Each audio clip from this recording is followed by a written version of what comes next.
talk about some of the different case uses and benefits that you have with Copilot.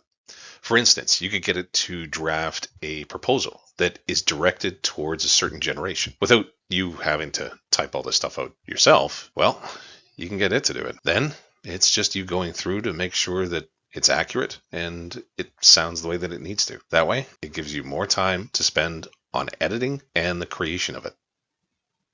Or how about spreadsheets? Spreadsheets can be really complicated. How about summarizing the sales by the region? Once again, rather than you having to go through thousands and thousands of rows, you get Copilot to do it. And then the next thing you know, it might even build you a nice little chart. Or how about PowerPoint? Creating a brand new presentation. You're not sure exactly where to start, so you ask it to create 10 slides summarizing something like how to use AI. And again, rather than you having to create the slides individually yourself, put graphics on it, put in the wording, you can get AI to do most of the heavy lifting so that you can add your creative flair to it, edit, make sure it's correct. OneNote's another favorite too. How about notes from a meeting and extracting a to-do list from the notes from your meeting? Once again, you didn't have to do this.